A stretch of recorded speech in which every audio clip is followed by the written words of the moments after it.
Wow, napakabilis po ng panahon. Ano, ang bilis po ng oras. Today is the first Wednesday of the month of April. Amen. Tapos na po tayo sa March. Amen. Napakabilis po, no. Maaring yung iba nakabakasyon na. Amen. O tapos na rin yung kanilang graduation, recognition. Amen. Pero po bago po tayo manatili sa ating Panginoon. Amen. At bago po tayo mag-start at mag-umpisa sa atin pong gawain ngayong gabi. Amen. Blessed Wednesday po sa inyong lahat. Welcome po kayo online. Amen. At saan man po dako kayo naroon, sa lahat po ng naaabot ng ating live streaming. Amen. Blessed Wednesday po sa inyong lahat at magandang gabi po sa inyong lahat. So yan po. Welcome po tayong lahat sa atin pong kalagitnaan muli ng ating week. Amen. So ngayon pong gabi, sabi po ng salita ng Diyos saya, tayo po'y pinili sa iisang halaga. Amen. At ang ating katawan ay templo ng ating Panginoon, kaya marapat lang natin siyang parangalan at idakilain ang ating Panginoon ngayong gabi. So bago po tayo dumako sa pinakamahalagang bahagi po ng ating gawain, tayo mo po na magbasa ng salita ng Diyos to encourage na ang katawang ito ay hindi po ito natin pagmamayari. Amen po ba? Ang katawang ito ay templo ng Diyos, kaya marapat lang po natin gamitin ang katawan nito. Even ating hininga, ang ating bibig ay gamitin po natin para purihin po ang ating Panginoon. Ngayong gabi, makisabay po kayo sa pagbasa po ng salita ng Diyos sa 1 Corinthians 6:19 to 20. Ito po'y paalala po ng ating Panginoon sa atin. Sabi po ng salita ng Diyos, hindi ba ninyo alam na ang inyong katawan ay templo ng Espiritu Santo na nasa inyo at ipinagkaloob ng Diyos sa inyo? Hindi ninyo pag-aari ang inyong katawan? Verse 20, sapagkat binili niya kayo sa isang halaga, kaya't gamitin ninyo ang inyong katawan upang maparangalan ang Diyos na makapangyarihan sa lahat. Palapakan po natin ang ating Panginoon at ang kanyang salita. Amen? Hallelujah. Tayo pong lahat ay tumayo at tayo po'y manalangin. Idalangin po natin at itaas po natin sa ating Panginoon ang kabuuan ng ating gawain ngayong gabi. Maging ang salita niya na ating maririnig, maging ang anak niyang magiging daluyan nito. At wag po natin itong hayaan na mabaliwala at wag po nating hayaan na ito'y naririnig lang po natin sa ating mga tenga. Sa halip, ito po'y tumimo sa atin pong mga puso upang ito po'y magkaroon ng karagdagang kaalaman patungkol sa salita ng ating Panginoon. Upang ito'y ating maipamuhay, maibahagi sa mga taong higit na nangangailangan ng salita ng Diyos. Tayo pong lahat ay pumikit at tayo po'y manalangin. O Amang Banal, marami pong salamat muli, O Diyos, na muli mo po kami pinagkatipon sa lugar na ito, O Diyos, sa iyong bahay-sambahan. Tunay nga, Panginoon, ang aming katawan ay hindi po namin pagmamayari. Nang katawan na ito, Panginoon, ay nananahan ng iyong banal mong Espiritu at binayaran ng isang halaga. Kaya marapat lang po namin gamitin ang buhay na katawang ito, Panginoon, upang ikaw ay maparangalan. Ngayong gabi, Panginoon, sabay-sabay po kami o sama-sama po kaming magpapakumbaba sa iyong harapan, Panginoon. At humihingi po ng tawad anuman po ang aming nagawang pagkakasala. Sa gabing ito, Panginoon, dalangin namin, O Diyos, na sa bawat oras na aming ginagamit, Panginoon Lord God, ikaw lang aming maitaas, Panginoon. Sa bawat araw, sa bawat panahon, Panginoon Lord God, tunay nga na ikaw ang malayang kumikilos sa amin, Panginoon. Salamat po, Panginoon, sa iyong anak na gagamitin na maging daluyan ng iyong salita ngayong gabi, Panginoon. Balutin mo siya, O Diyos, ng iyong banal mong dugo. Samahan ng iyong banal mong Espiritu, Panginoon. Dalangin po namin sa lahat ng naaabot, Panginoon, ang aming live streaming, Lord. Even sa online, Panginoon, Lord God, maging sa actual, Panginoon, ay tunay naming maranasan, Panginoon, ang iyong banal mong Espiritu, O Diyos. Napakabuti mo, Panginoon, sa amin. Kami po'y pinili mo, hindi man kami karapat-dapat. Kami po'y tinawag mo, Panginoon, hindi man kami karapat-dapat sa iyong pagkatawag sa amin, Panginoon. Kaya sa oras na ito, Lord, sama-sama po kaming nagpapakumbaba. Sama-sama po kaming magpupuri, nakikinig ng iyong salita, Panginoon. Even, Lord, sa online, Lord God, samahan mo po sila. Huwag po namin, Panginoon, hayaan, O Diyos, na kami po'y malayo sa iyo. Kami po'y tumalikod sa iyo, Panginoon. Sa halip, Lord, ang pananampalataya ay tunay, O Diyos, na marapat namin iyo, Panginoon Lord God. Ang pananampalataya, Lord, O God, ay ipaglaban po namin, O Diyos, dahil kami pinaglaban mo, Panginoon. Marami pong salamat, O Diyos, sa gabing ito. Nawa, Panginoon, sa simula umpisa hanggang matapos ang gawain ito, Panginoon Lord God, ay balutin mo ang bawat isa, Panginoon. Samahan mo kami, O Diyos. Marami pong salamat. Sa iyo po namin ibinabalik lahat ng papuri, pasasalamat sa pangalan ng iyong anak na si Jesus. Amen, amen. Hallelujah. Palakpakan po muli natin ang ating Panginoon. Amen. Sige po, ibalik na po natin sa music team. Yan. Magandang gabi po sa ating lahat. At hallelujah. Handa na po ba tayo magpuri sa ating Diyos? Amen. Yan, hallelujah. So ngayong gabi, malayo po kaming sabayan sa ating pag-awit at papuri sa ating Diyos na buhay. Hallelujah. Come on, ipalakpak po natin ang ating mga kamay sa ating Diyos.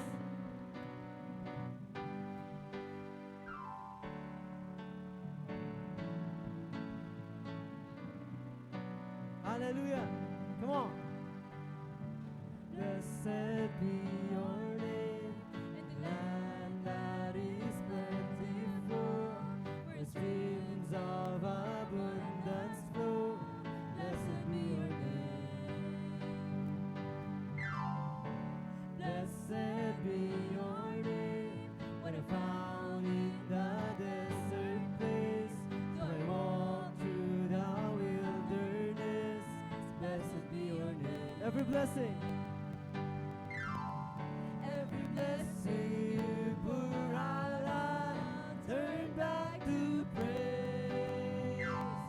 When the darkness closes still, Lord, still I will say, blessed be the name of the Lord.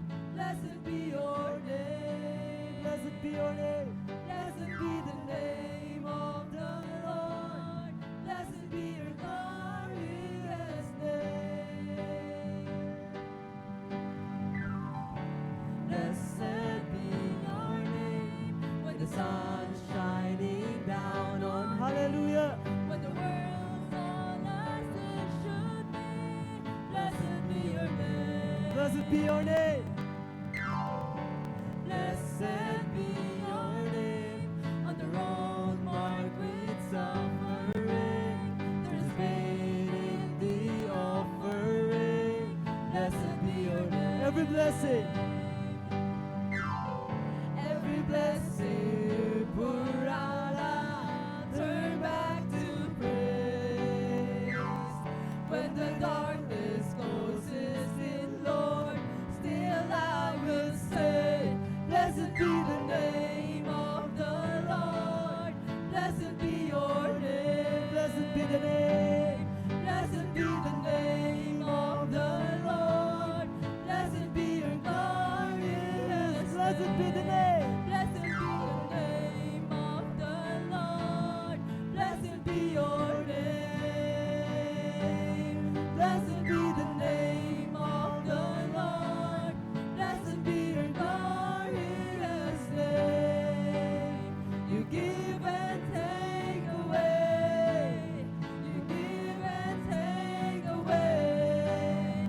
My heart will choose to say, Lord, blessed be your name. You give and take away.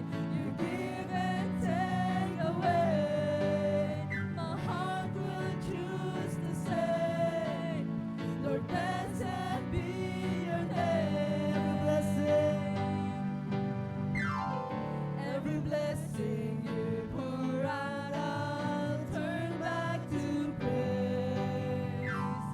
When the darkness closes in, Lord, still I will say, blessed be the name of the Lord. Blessed be your name. Blessed be the name. Blessed be the name. Come on, declare it tonight. Lord. Blessed be your glorious name. Blessed be the name. Blessed be the name of the Lord. Blessed be your name. Blessed be the name of the Lord. Blessed be your glorious name. Hallelujah!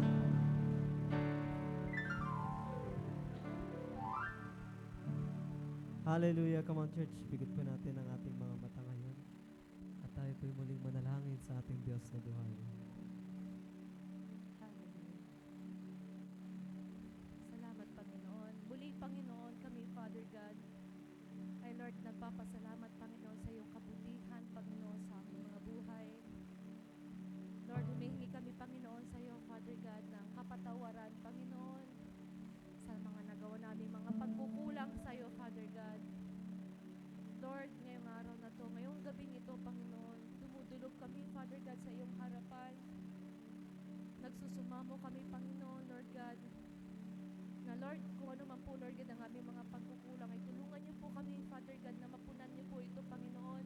Magawa namin, Panginoon, Lord God, ang mga itinuturo mo, Panginoon, sa amin, Father God. And Lord, hindi po kami, Panginoon, Lord God, makakatayo, Panginoon, hindi po kami, Lord God, makakatagal, Lord God, sa gawain mo kung wala po kayo sa buhay namin, Panginoon. And Lord God, dinudurog po namin sa iyo lahat, Panginoon, lahat ng mga nasa puso namin, Panginoon, lahat, Panginoon, ng aming mga dalahin, dahil alam po namin na ikaw, Panginoon, ang aming kapahingahan, Panginoon.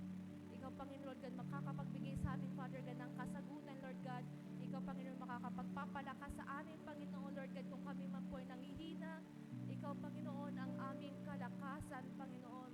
Ikaw, Panginoon, ang aming katagumpayan, Panginoon. Kaya, Lord, salamat, Father God, sa iyong buhay.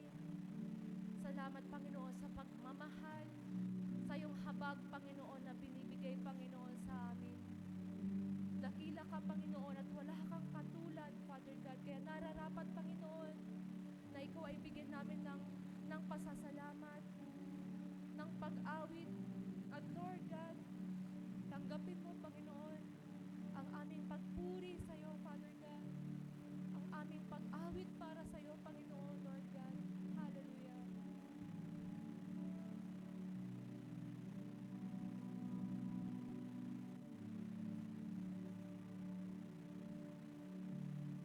Come on, let's worship the Lord. Taas pa natin ang ating mga kamay sa ating Diyos na buhay. Diyos na dakila at walang kapantay. Malaya po natin muli siyang purihin, awitan ang buong puso. Hallelujah, Jesus.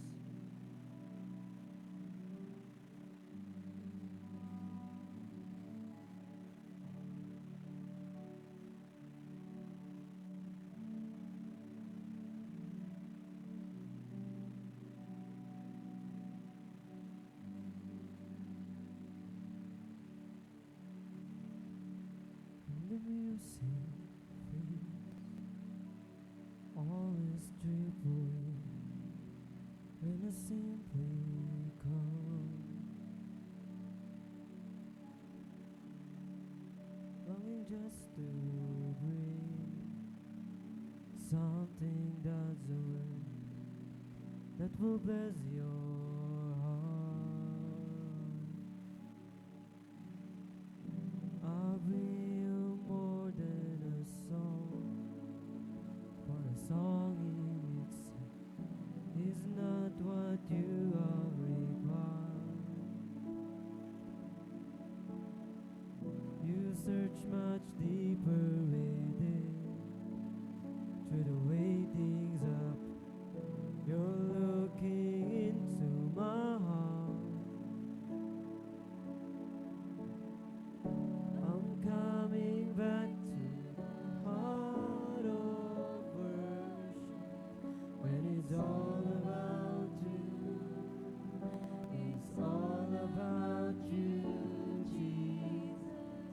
I'm sorry, Lord, for the things I made. When it's all about you, it's all about you, Jesus.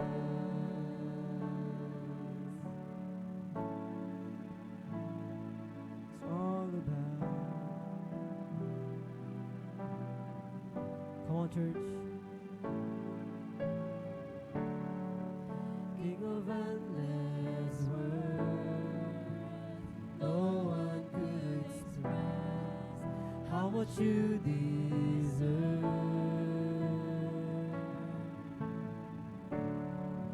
Through a wicked poor, all I have is yours. Every single breath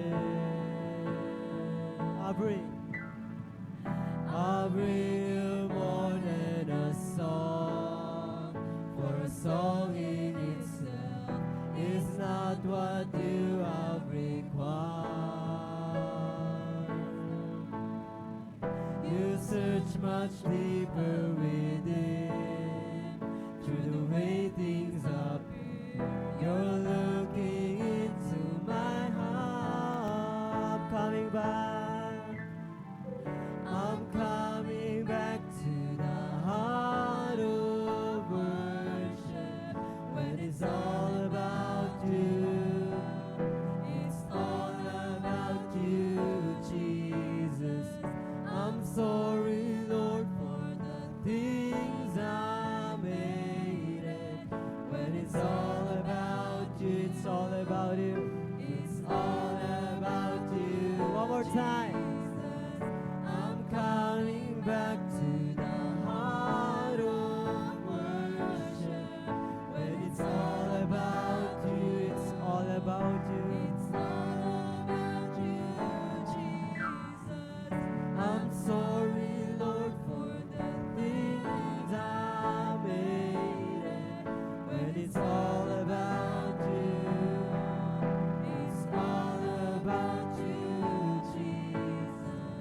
I'm coming back to heart of worship, when it's all about you. It's all about you, Jesus. I'm sorry, Lord, for the things I made. When it's all about you, it's all about you, Jesus. One more time. I'm coming back to the heart of worship, when it's all about you. It's all about you, Jesus. I'm sorry, Lord, for the things I made. When it's all about you, it's all about you, Jesus.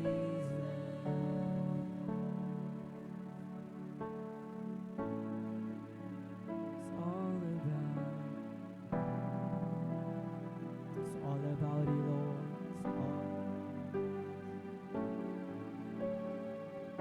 I'll bring you more than a song.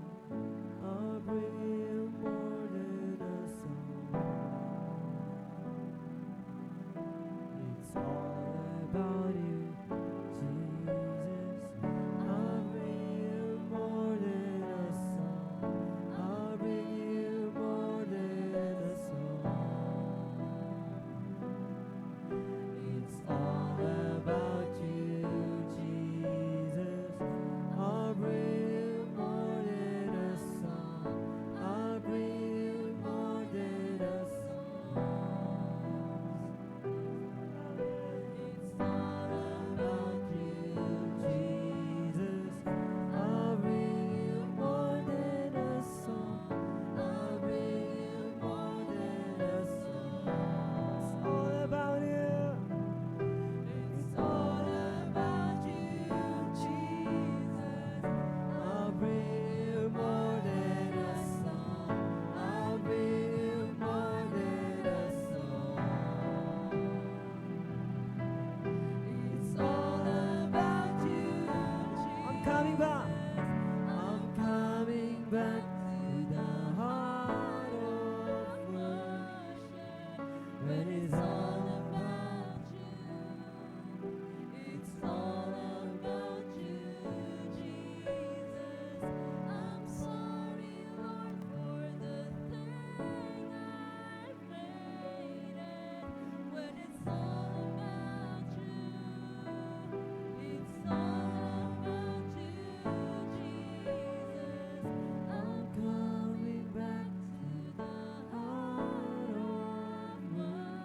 worship the Lord. When it's all about you, it's all about you, Jesus. I'm sorry, Lord. I'm sorry, Lord, Come on, sing with all your heart.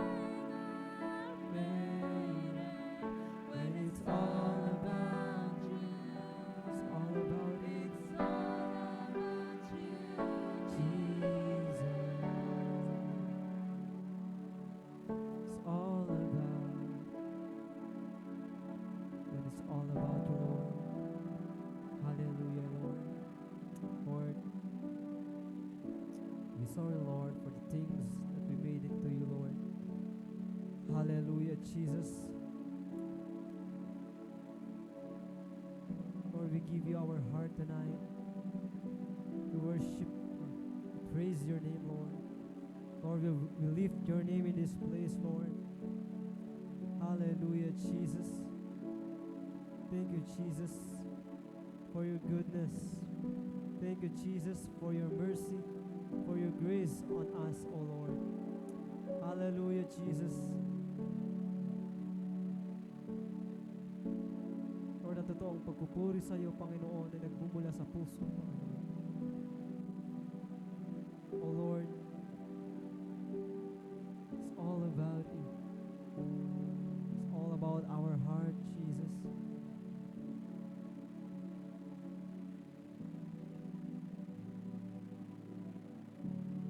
Patuloy kang kumilos sa buhay ng bawat isa. Patuloy mong pagharian ang buhay ng bawat isa, Panginoon. Maraming salamat sa tagpong ito, Panginoon.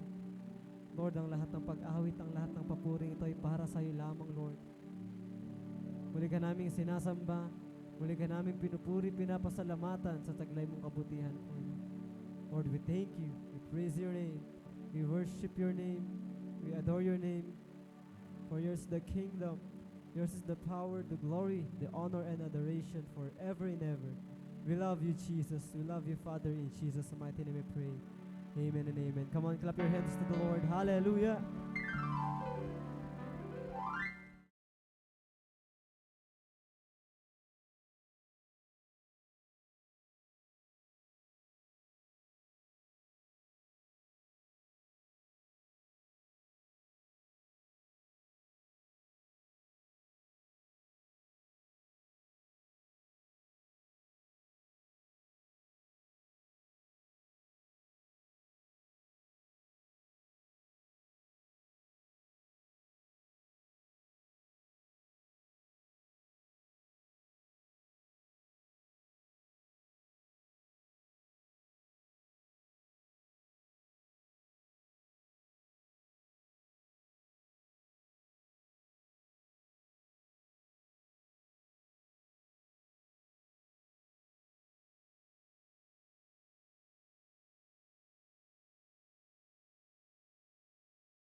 Amen. Hallelujah. Minsan pa nga po palakpakan po natin ang ating Panginoon. Amen. Malakas na palakpak na papuri po sa ating Panginoon. Amen. So ayan po. Amen. Muli, magandang gabi po sa inyong lahat at welcome po kayong lahat sa atin pong midweek service o sa atin pong gawain ngayong gabi. Amen. So, saan man po kayong dako, amen, saan mang lugar, Son, Visayas, Mindanao, lahat po na naaabot ang ating live streaming. Magandang gabi po sa inyong lahat. Amen. So, yan po, always ready po ba tayo? Amen. Ready po bang ating puso to receive the word of God today or tonight? Amen. At yan po, marami pong salamat sa inyo sa patuloy nyo pong pagsubaybay sa atin pong midweek service every Wednesday po ng gabi. Even sa atin pong Sunday celebration every Sunday po, laki pong pasasalamat namin sa inyong lahat na patuloy pong mag-join sa atin pong live streaming. Amen? So ngayon pong gabi, ready na po bang isa ang bawat isa? Amen? So yan po, palakpakan pa po natin ang minsan pa ang ating Panginoon. Malakas na palakpak na papuri po sa ating Panginoon. Praise the Lord. Magandang gabi po sa atin lahat. Pwede bang lahat muna tayo tumayo at lahat po tayo ay magbigay galang at manalangin po tayo sa ating pong Panginoon Diyos. Praise the Lord. Welcome po sa mga kapatid natin sa church at sa online. Glad to see you. Let us all pray po. Heavenly Father, marami pong salamat o Diyos na sa panahong at pagkakataon na ito kami po ay dinako po ninyo sa lugar na ito upang kami ay magpuri, magpasalamat, sumamba sa iyo, Panginoon, sa Espiritu at sa katotohanan. Tunay nga po, Diyos, na tinitingnan mo, Panginoon, ang aming mga puso. Hayag lahat, Panginoon, at patuloy naming tinataas ang iyong pangalan. At simula sa pag-awit at ngayon po sa pakikinig na inyong banal na salita, gamitin mo po ako bilang inyo pong daluyan, bilang inyo pong mouthpiece, Lord, na magpapahayag po ng iyong magandang balita sa mga anak mo, Panginoon, kung gaano ka katapat, kabuti, kadakila, kabanal na Diyos sa oras nito. Sa lahat po ng mga sumusubaybay, actual and online, I pray, O Diyos, na matamasa po namin lahat. Maunawaan, mapakinggan po namin ang inam at ganda, Panginoon, ng inyong banal na salita. Salamat po, Diyos. Ikaw po ang aking tinataas. Pinupuri simula hanggang sa matapos po ang pagbabahagi. Wala pong maging hadlang sa aming pong pakikinig. Salamat po, Ama. In Jesus we pray. Amen. Purahin po natin ang Panginoon Diyos. Praise the Lord. Amen. Praise the Lord. Sige po, pwede na tayong lahat ay maupo. Amen. Kay bilis po ng panahon. And this first week, but before this first week, this is the very first day.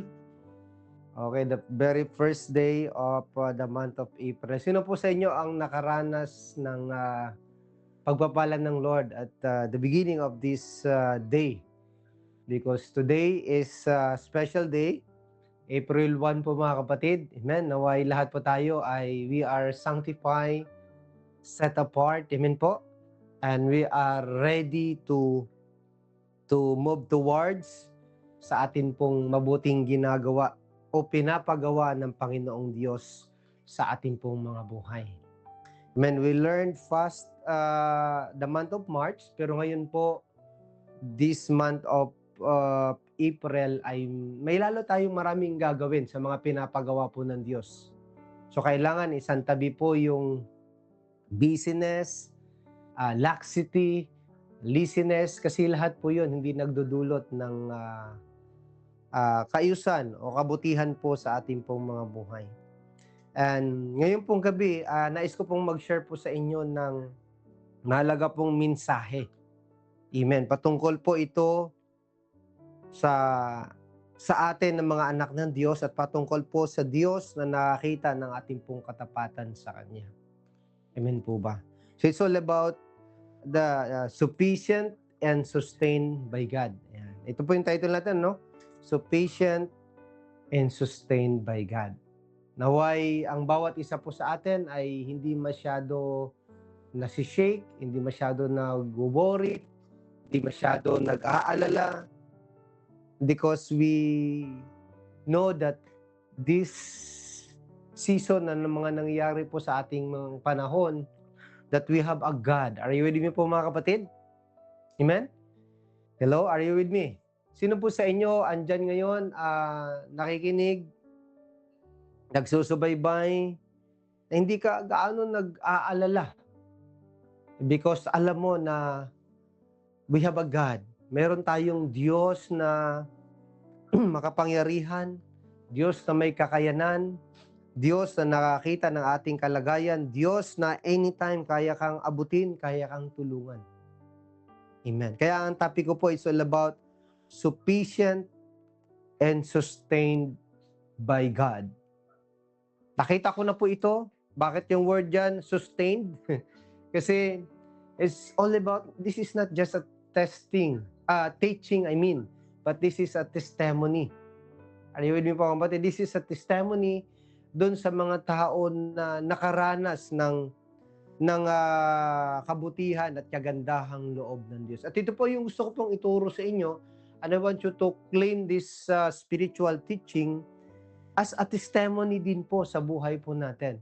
Na simula pa noon, are you listening po? Simula pa noon hanggang ngayon, nais ko pong i-picture nyo po ng malaki how big is our God, the God who is so patient, the God who sustained us sa buhay po natin. Kasi pag malinaw, maliwanag po sa atin, hindi tayo magre-rely, magdedepende sa resources, hindi tayo magdedepende sa ekonomiya, hindi tayo magdedepende sa mga nangyayari externally, because there's something na ginagawa ang kaharian ng Diyos, ang kaharian ng langit, doon sa mga anak niya na patuloy na tapat na nagtitiwala sa Kanya. Itong panahon po ngayon, gusto kong sabihin po sa inyo, pag ikaw tapat, na talagang nagtitiwala at sumusunod sa Panginoon, wala ka namang dapat ipag-alala eh. Bakit? Kasi pagka dumating man ang Panginoon bukas, ano aalalahanin mo? Amen po ba? Kung sakali man dumating man ang panahon ng bukas mo ano aalalahanin mo? Are you with me po mga kapatid? Kaya nais ko pong ipaalam sa lahat na sa mga panahon ngayon na mga nangyayari, still, our God is the source of sufficiency. The God who sustain us is present po sa buhay po natin. Sa ating po introduction, being sufficient and sustained by God is a foundational concept, assuring that God provides everything necessary for believers' spiritual, emotional, and physical life. That this is very important po. Spiritual, physical, and emotional. Minsan, pag wala ka na po sa spiritual, patunay na wala ka ng connection sa Panginoon. Kaya ang focus mo na lang more on physical. Basta may trabaho, basta may sweldo, paano ngayon nangyari?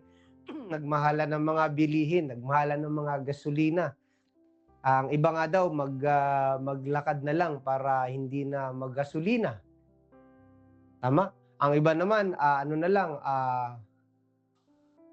home base na lang yung trabaho. Tapos biglang may nagreklamo, sabi niya, ayaw, hindi naman ako papayag na yung trabaho ng tatay ko dalhin sa bahay. Sabi niya, ano ba trabaho ng tatay mo? Sabi niya, embalsamador. Sabi niya, dadami yung patay sa bahay pag dadalhin yung trabaho niya. So, maraming mga nangyayari ngayon. Pero, kasama ba kayo dun sa nag-aalala ng sobra? Kasama ba kayo dun sa hindi na alam kung ano ang ginagawa? Or naisasama kayo sa pag-aalala ng mga taong nag-aalala dahil wala silang Diyos?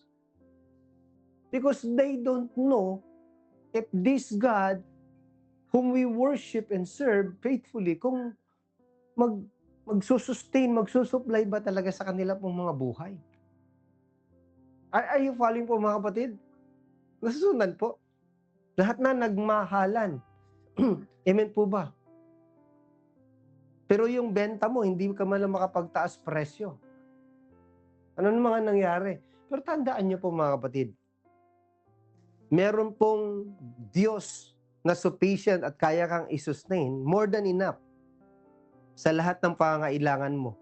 So ngayong panahon nito, kailangan po ma-boost yung ating spiritual life, physical life, and then emotional life. Kasi ang tao ngayon napakataas ng yung emotion, negative emotion. Yung physical nila, napakataas ng doubt, yung fear nila. Even their spiritual life, grabe, tindi po ng shaking na nangyayari ngayon. Patandaan niyo po, because we have a God who is sufficient and fully sustained us, particularly po in times of weakness, hardship, or insufficiency, andyan po ang Diyos. Ito yung gusto kong i-share po sa inyo, not just as a teaching, but a testimony para po sa atin. Kumbaga, napatunayan na natin ito noon, lalo pa nating mapapatunayan. All we need to do is continually brag God. Patuloy mong i-brag ang Diyos. Patuloy mong sabihin sa panahon ng krisis na ito that Christ will sustain my life. Patuloy mong ideklara. Amen po ba? Hindi yung poverty, kundi yung provision ng Panginoon. sa iyong family. May kausap po ba ako mga kapatid? Patuloy kang mag-declare ng kapayapaan out nitong kaguluhan, not fear. Because that is the testimony that you have a God. Kasi pag wala kang Diyos, wala kang relasyon sa Diyos, yan po yung patunay na nasi-shake tayo, nararatel. Kaya ang tawag sa'yo, shake, rattle. Parang ang buhay mo, hindi honorable. Para nakakatakot lagi na lang. So, guess what happened? Because we're not seeing a God who supplies sufficiency at nagsusustain sa buhay natin. Pero tingnan po natin yung key verse na ito. Hindi naman pala ito marami, tuturo ko sa inyo, but I know this is more than enough for us this week, this Holy Week season. Gusto kong makita po ninyo. Sabi sa Awit 37 verse 35, sabi niya, mula pa sa pagkabata, ito po'y, this is not a teaching alone. This is also a testimony about faithful God and a faithful person sa Lord. Sabi po dito sa verse nito, ni Haring David ang nagsasalita dito, sabi niya, mula pa sa pagkabata, sabi niya, ngayong tumanda na, sa tanang buhay ko, walang nabalita na sa taong tapat, ang Diyos nagpabaya o ang anak niya ay naging hampas lupa. Pwede mo palaman po natin ang salita ng Diyos. So sinasabi ni Haring David, ano man ang kalagayan ng panahon ngayon? Wala yan sa sitwasyon, kundi nasa spiritual relationship o spiritual development yan ng isang tao. Kaya kung magde-develop kayo ng buhay, i-develop nyo una sa lahat ang inyo pong personal na relasyon sa Panginoon. Ang inyo pong katapatan sa Diyos. Sabi ko nga sa inyo, minsan matapat pa tayo sa boss natin. Kasi baka taasan yung sweldo. Minsan matapat pa tayo sa magulang natin, baka bigyan tayo ng baon. Minsan naisasantabi natin ng Diyos, the source of all things. Kaya sabi ni Haring David, sabi niya mula pa nung bata siya, ibig sabihin po, nasubaybayan niya, nakita niya, naranasan niya, napusas niya. Yung alin, yung kabutihan ng Diyos sa buhay niya because of one thing, na natili siyang tapat sa Diyos. Are you following po mga kapatid? Kaya lahat po ng mga hindi tapat ngayon, sila yung nararatel, sila yung nasishake. Are you with me? Sila yung parang takot lagi. Parang kulang lagi. Parang may humahabol. Pero sabi ni Haring David, sabi niya, sa tanang buhay ko, wala pang nabalita na sa taong tapat, ang Diyos nagpabaya. So meaning to say, ang susi ngayon, kailangan bumalik tayo sa katapatan sa Panginoon. Are you with me po mga kapatid? Sino sa inyo makakapagsabi, ako, tapat ako? Tapat ako sa pagsunod sa Diyos. Tapat ako sa pagmamahal sa Diyos. Tapat ako sa paglilingkod sa Diyos. Tapat ako sa pagbibigay ng oras sa Diyos. Mayroon pa ba akong kausap?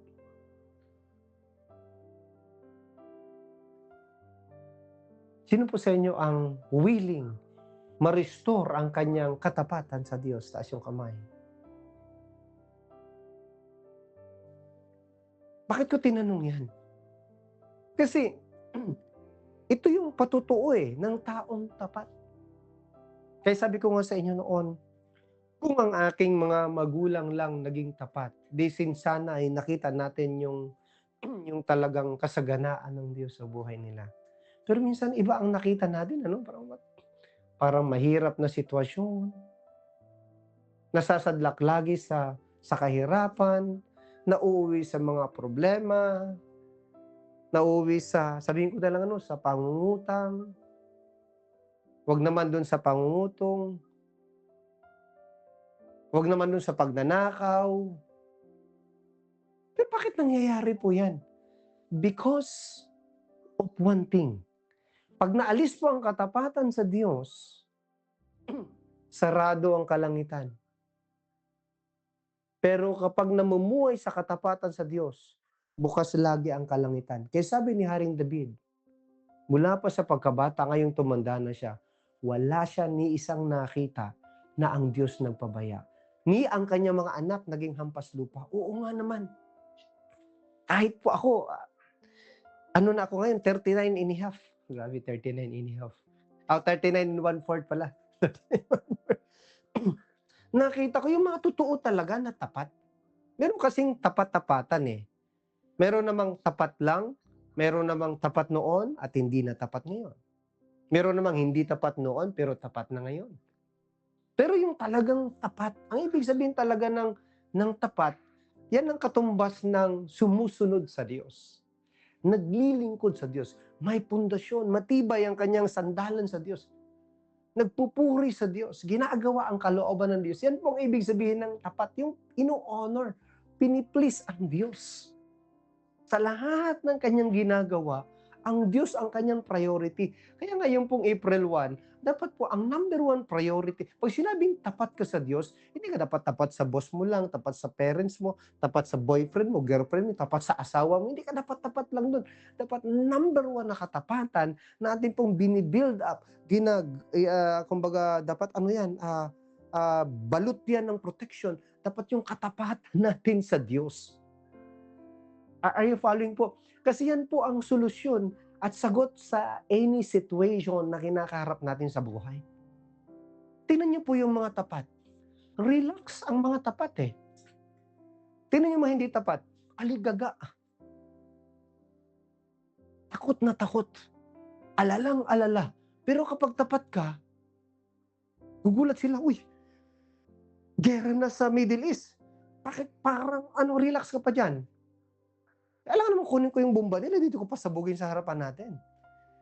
Parang ikaw, parang ka nasabugan na ng bomba. Are you following po mga kapatid? Nasusundan po ba? Uy, nagmahal ng gasolina. Bakit may sasakyan ka ba? Wala. Bakit ka nag-aalala? Uy, mahal ng gasolina. Paano na kami? May trabaho ka ba na sumasakay ka? Wala, sa bahay lang. Bakit ka nag-aalala? Alam mo kung bakit tayo nag-aalala? Kasi hindi natin ramdam si Lord everyday. Pero pag may relasyon ka sa Lord na matibay, ramdam mo everyday. Wala tayo sa sanlibutan eh. Nasa kaharian tayo ng Diyos. Kaya tingnan niyo po. Introduction pa lang para na ako nagpipreach. But to God be the glory. Anyway, palakpakan muna natin ang Panginoon. To God be the glory. Hallelujah. Nalala ko tuloy yung isang kasama natin diyan kung saan may sasakyan, nagmahal ang gasolina, kaya naglalakad na lang uli siya. Di ka na joke. Hindi na kaya, pati mga repair and maintenance, mahal na. Anyway, tuloy tayo sa ating pong first part. Una po, nais kong malaman natin, God is our source. Big letter po. Ang Diyos hindi po siya resources, siya po ang source ng lahat ng resources. Malinaw po ba mga kapatid? At kasunod dyan, and surely, He will secure and support those who do His will and live to please Him. Yan po ang katotohanan. Ang Lord ang pinagmula ng lahat. Kaya sinisigurado ko sa inyo na tayo po'y kanyang isi-secure at isusupport sa atin na gumagawa sa kanyang kalooban at nagpaparangal sa kanyang pangalan. Pag ngayong mga panahon nito, pag gumagawa ka sa kalooban ng Diyos at ang Diyos lang ang iyong pinaparangalan, wala kang dapat alalahanin sa panahon ngayon. Are you following po mga kapatid? Bakit po? Kasi nakikita mo na sufficient and sustain ang life mo ng Diyos. Ito po yung mga taong matuwid o taong tapat, yung gumagawa sa kalooban ng Diyos at pinaparangalan ang kanyang pangalan. Yan po yung definition ng taong tapat. na wala siyang ibang pinufulfill sa life niya kundi ang kalooban ng Diyos at wala siyang ibang pinaparangalan kundi ang Diyos. Kasi pag hindi na yan ang buhay natin, kung nalala nyo noong mga panahon, grabe ang pag-alala natin sa COVID, bumalik ang ating koneksyon at katapatan sa Panginoon. Wow, praise the Lord. Abay, nung nawala na yung COVID, nagtiwala ng iba sa vaccine. Ako, hindi ako nagtiwala sa vaccine kasi, amen? Hindi yun ang pinaka-protection natin. Hindi, not even our provision. Ang iba naman, saan nagtiwala? May support naman ang gobyerno. Naubos agad Pang isang araw lang, 2 araw. Pagtiwala ka sa Diyos. Kasi meron siyang proteksyon at provision na hindi nauubos. Pwede mo palapakan po natin sila mga kapatid. Praise the Lord! Sana nakikita po ito ng lahat. Doon sa mga taong tapat, na laging nakatapat, dahil sumusunod sa Panginoon, ginagawa ang kalooban na Diyos, pinaparangalan ang Panginoon. 2 lang po ito. Number 1, gusto ko pong makita po ninyo na sa kalalagayan po natin ngayon, we are so patient by the grace of God. Yan po ang gusto kong makita ninyo. Noon hanggang ngayon, still doon sa mga anak na tapat, na sumusunod, nagtitiwala, gumagawa sa kalooban at nagpaparangal sa Diyos, we are sufficient by the grace of God. Isa pong tao sa Bible na as part nung topic natin nung last Wednesday, he worked harder for the works of the Lord. He did everything sa tulong ng Panginoon. Ginawa niyang lahat, hindi lang sa kanyang makakaya, kundi yung kakayanan ng Diyos na meron sa kanya, the ability, the anointing, the power that God given to him, he used it in order maparangalan ang Diyos. He used it para magawa lalo ang kalooban ng Diyos.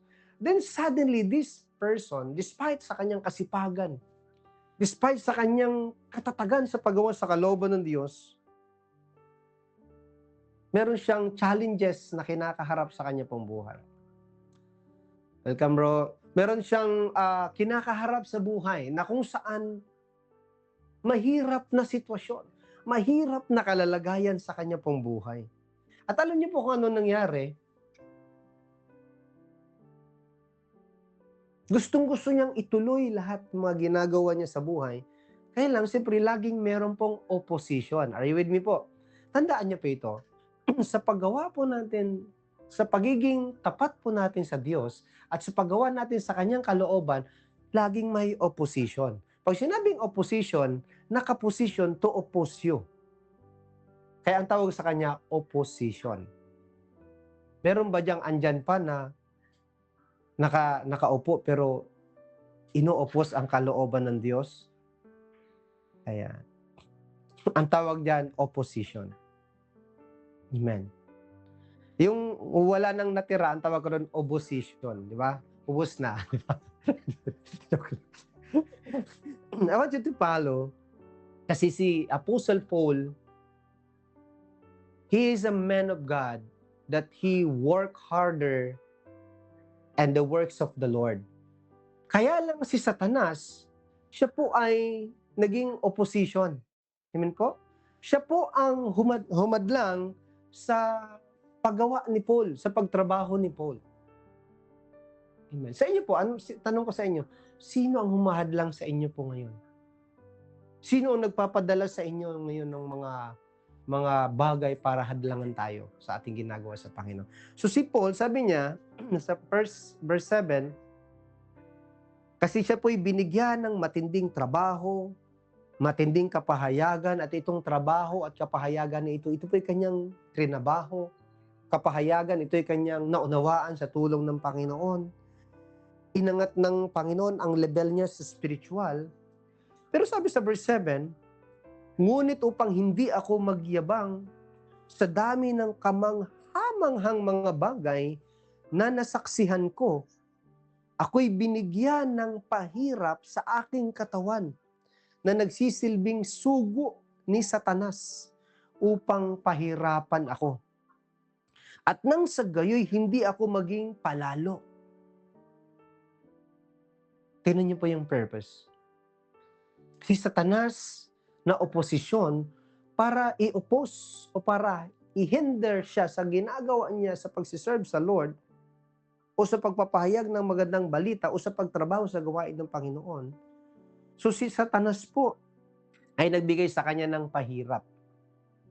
Parang naalala niyo ba si Naalala niyo ba si Pablo noon? Ay si Job. Binigyan din ng pahirap. Are you with me po mga kapatid? Binigyan din ng pahirap si Job ni Satanas. Habang siya po ay nananatiling tapat sa Diyos. Dito naman si Paul, habang siya nanatiling tapat na gumagawa sa kalooban ng Diyos, ang demonyo siguro tuwang-tuwa kasi nasasaktan niya po itong si Paul. Pero sabi po dito, yun po yung nagsilbing sugo ni Satanas para pahirapan siya.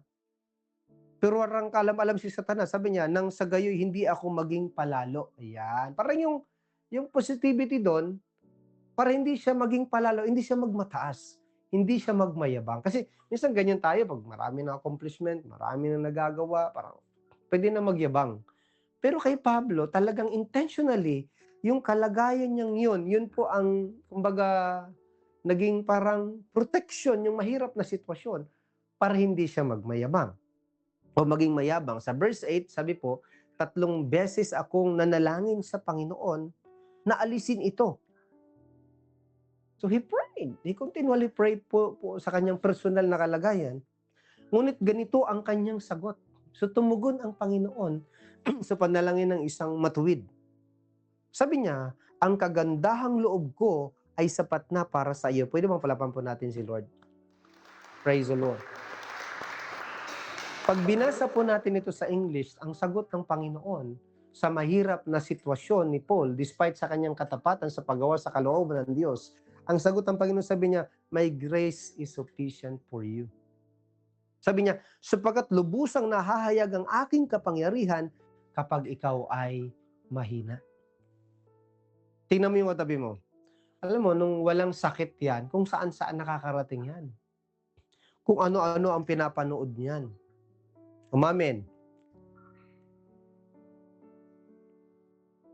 Pero nung mahina na, ay hindi ganito ang ibig sabihin nito. Hindi ganito ang ibig sabihin nito.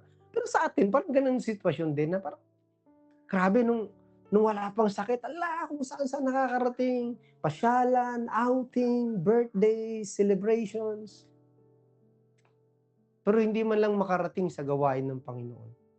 Hindi man lang makarating sa simbahan. Nakarating na ng La Trinidad, hindi man lang nakarating sa asin. Naglakad pa yan, ha? Galing sa Irisan papuntang La Trinidad. Grabe, sipag. Hindi si Mark yun, hindi si Mark. Parang, grabe parang. Pero si Paul, sabi niya, sa verse nito, sapagkat lubusang nahahayag ang aking kapangyarihan kapag ikaw ay mahina.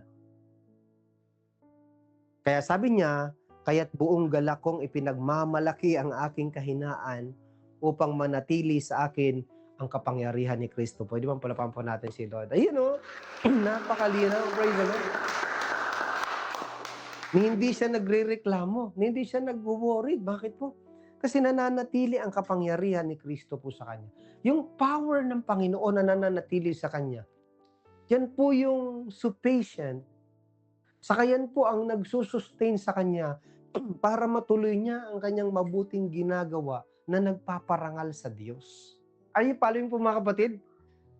Ang kailangan po natin ngayon is the grace of God. Nalala ko po last Wednesday, I preached about the power of enabling grace of God. And I begin to share dun sa aking introduction na God gave us His good grace, great grace, amazing grace, enabling grace, unlimited grace. But this one, I preach about the sufficient grace of God by our present situation right now. Para Para hindi tayo magyabang. Amen po ba? Kaya, kung meron man tayong ikinagagalak, o ipagmamalaki, hindi yung mga accomplishment natin, kundi yung kahinaan natin, na nananatili ang kapangyarihan ng Diyos. Are you following po mga kapatid? Hindi tayo nagre-rely sa sarili nating talino. Hindi tayo nagre-rely sa tao.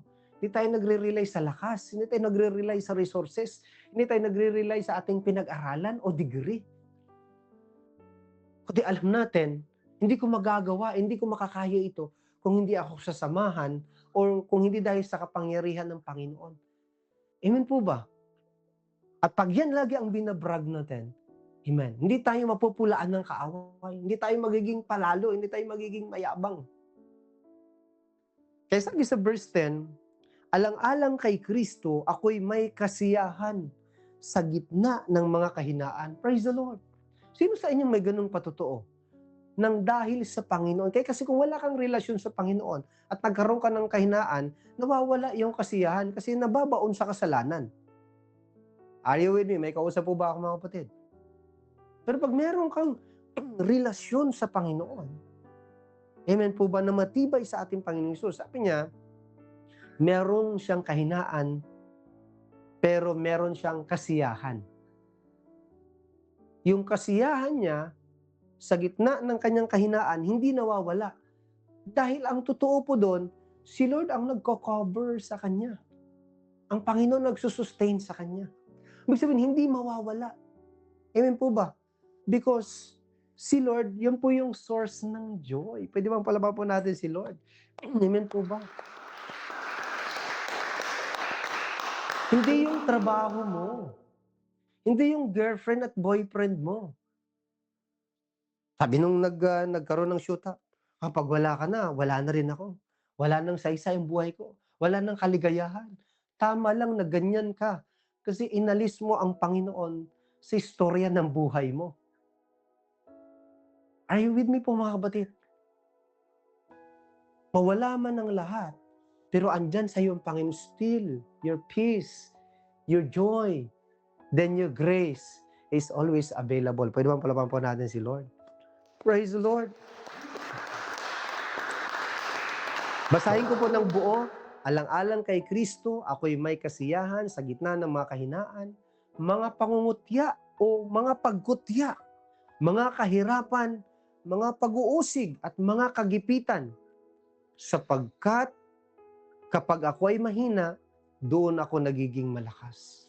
Nakita niyo po yung ganda ng verse po na ito mga kapatid? Jesus is more than enough. What we need this season is His sufficient grace. I want you to understand that every status, every situation sa buhay po natin, every elevation, every education, every ladder na inaakyat natin, there is a sufficient grace. Ibig sabihin po, iba-ibang level ng grace that in times of need na binibigay ang Diyos sa atin. Pag hindi ka nalalayo sa Diyos, then ang grasya niya patuloy na bubuhos. Pwede mong palaban pa natin si Lord to God be the glory. Pag hindi ka lumayo sa Diyos, nanatili ka sa Kanya, patuloy ang grasya niya. Patuloy niyang ibubuhos. At hindi yan nauubos. Are you with me po mga kapatid? Hindi yan nauubos. Katulad ng sweldo natin ngayon na hindi pa nasasahod. Amen. Parang tila walang nasahod. Na-advance na. Amen po ba? Sorry po sa term ko, pero minsan ang nagre-rely tayo, naalala niyo yung babaeng nag-rely siya sa kanyang resources at iniisip niya yung resources niya, yun ang bumubuhay sa kanya, na pag nawala na yung resources niya, yun na rin ang papatay sa kanya. Anong sabi niya? Meron dyan, huling luto na harina, huling patak ng oil, magluluto kami ng tinapay, kakain at mamamatay na kami. Kasi wala na last meal na. Pero minsan, sino sa inyo ngayong panahon na ito, tapat sa Panginoon? Yung parang, mayroong krisis nangyari, pero tapat ka sa pagsunod mo sa Diyos. Tapat ka sa paglilingkod mo sa Diyos. Tapat ka pa rin sa pagbibigay mo sa Diyos. Yung pagbibigay mo, Nasusukat yan sa panahon ng kahirapan, hindi sa panahon ng sobra-sobra ka. Yung pagsunod mo, nasusukat yan, yung china-challenge ka, hindi yung wala kang challenge. Yung paglilingkod mo, nasusukat yan sa mga panahon ngayon na wala nang nagbibiyahing sasakyan. Ngayon maglalakad ka pa ba? Or yung iba, online na lang ito, kay may online naman.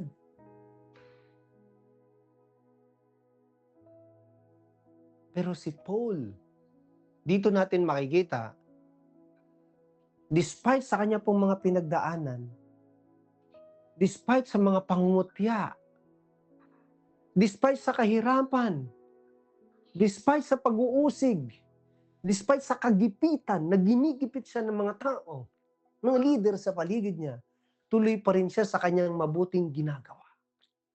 Dahil po yan sa sufficient grace. Alam niyo ibig sabihin ng sufficient grace nito? God in the whole is with the Apostle Paul. God in the whole is with the Apostle Paul. Kaya siya nakakagawa ng maraming bagay. Anong sabi niya? Hindi dahil sa akin, kundi dahil kay Kristo na siyang gumagawa na para ma-accomplish yung layunin niya sa buhay natin. Pwede mapalaman po natin si Lord. I hope you understand po mga kapatid. Kaya itong mga panahon nito, mga kapatid, kung ikaw naniniwala anak ng Diyos, amen, at tapat ka sa tatay mo, you are sufficient by His grace. Ngayong kumilos ka, gumawa ka, huwag kang magpa-infect na parang defective, na hindi tayo nakakagawa sa kalooban ng Diyos ng mga panahon nito. Ito yung season natin. Dito tayo mag-rise up, dito tayo mag-shine, dito tayo mag-share ng blessing, dito tayo tutulong, dito tayo mag-inspire, magbibigay ng instruction, mag-encourage sa mga taong nahihirapan ngayon. Si Pablo, grabe ang pahirap sa kanya, pero hindi siya napigilan. Bakit? Paano ka mapipigilan? You are sufficient by the grace of God. The wholeness of God is in your life. Paano ka mahihirapan? Kaya lang naman tayo nahihirapan sa totoo lang kasi disconnected tayo sa Diyos. Pangalawa po, kaya tayo nahihirapan kasi disobedience tayo sa Lord. Kaya kung bakit tayo nahihirapan kasi we have a distance with God. Kung bakit tayo nahihirapan sa mahirap na sitwasyon, because nag-depart tayo sa plano at purpose po ng Diyos. Si Pablo, hindi po siya distant sa Lord, hindi po siya disconnected, hindi po siya nag-disobey sa Lord, hindi siya nag-depart. Kaya, he was all sufficient by the grace of God. Pwede bang palapan po natin sila for the last time? Sino po ang meron sa ganito? Ang sabi niya sa patutuo niya sa dulo, kasi sabi ko nga sa inyo, patutuo ito ng mga tao patungkol po sa sufficiency and supplies ng Panginoon sa buhay nila. Sabi niya, sapagkat ako ay mahina, doon ako nagiging malakas. Amen po ba? Bakit? Kasi pag nalobat ka, magre-recharge ka lalo, doon ka lalo mapupull charge, doon ka lalo lalakas. Ayun po mga kapatid. Sino sa inyo nakakaranas ng ganyan sa buhay niya? Yung kahinaan ko, hindi na ito ang nagpapahina sa akin, kundi lalo ako lumalakas kasi the more I defend, the more I rely on God, the more I trust God, the more I lean onto God. Nakita ko ang kabuuan ng Diyos, nakita ko yung kagandahang loob ng Diyos sa buhay ko, sa buhay ng mga nauna sa akin. I could say this mga kapatid, hold on to God. Like yung topic natin nung Sunday, anchored your life with God. Panghawakan mo. Huwag kang magdepende sa paligid mo. Magdepende ka sa Diyos na nasa iyo. Are you following po mga kapatid? And number 2, sustained by the goodness of God. Wow. Ang una, sufficient by the grace of God. Pangalawa, sustained by the goodness of God. Sabi sa Nehemiah chapter 2 verse 1 to 8. Ito po ito po story sa buhay ni Nehemiah. Sabi po, isang araw ng unang buwan ng ika-20 taon ng paghahari ni Artaherjes, binigyan ko siya ng kanyang inuming alak. Noon lamang niya ako nakitang malungkot. Itong tao na ito, masayahin to. For the rest of his life, Hindi siya nalungkot. Siguro, pag nagsiserve siya, kahit bigyan ng matinding trabaho, masaya.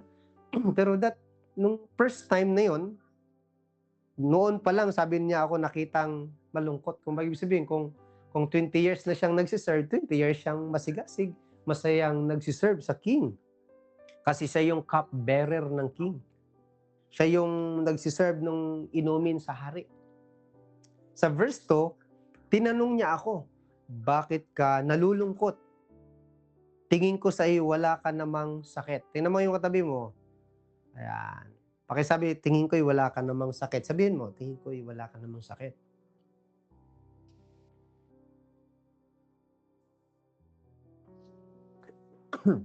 Tuloy natin sa verse 3. Sabi sa verse 3, asan ba si Ira? Sa likod, sa media. Sabi po, natakot ako, kaya sinabi ko sa hari, naway ingatan kayo ng Diyos. Wow. Ganda ng sagot, Praise the Lord. Naway ingatan kayo ng Diyos. Walang ibang una kay Nehemiah, kundi ang Diyos. Naglilingkod siya sa hari for the glory of God. Kaya ang sagot niya, hindi siya takot sa hari na ibabrag niya ang kanyang Diyos. Ito palaman po natin si Lord. Are you with me, mga kapatid? Are you with me po? Hindi siya takot. Sabi niya, kakaibang takot. Ano yung iba? Takot. Siguro iba ang masabi mong Diyos. Pero sinigurado niya. Kasi mayroon siyang relasyon sa Diyos. Si Nehemiah. Sabi niya, naway ingatan kayo ng Diyos habang panahon. Matinding deklarasyon. And sabi po, nalulungkot po ako sapagkat ang lungsod na pinaglibingan ng aking mga ninuno ay wasak. At ang mga pintuan niyon ay natupok ng apoy. Alam mo, nung nag-uusap kami ni pastora ninyo nung last month, sabi niya, maganda yung Book of Ezra because it reminds yung pag-build ng temple. And then pagdating doon sa Hosea, binanggit doon nung last na natin, Sakaraya, kung paano na-build yung temple by the enabling grace of God, by the help of God. Ayun po mga kapatid. Dito naman makikita natin paano naman na-build yung mga muog or yung tinatawag yung wall, yung pader. Sabi niya, yung lugar po na pinaglibingan ng kanyang mga ninuno o tinitirhan ng kanyang mga kalahi, sabi niya po ay wasak ang mga pintuan niyon at natupok ng apoy. So yun yung kinalungkot niya, na merong masamang nangyari doon sa kanya pong lugar na pinanggalingan. And verse 4, sabi po, ano ngayon ang nais mo? Wow, tingnan po. Ano ngayon ang nais mo? Tanong ng hari. Sabi niya, nanalangin ako sa Diyos ng kalangitan. Bago sumagot, nananalangin uli sa Diyos.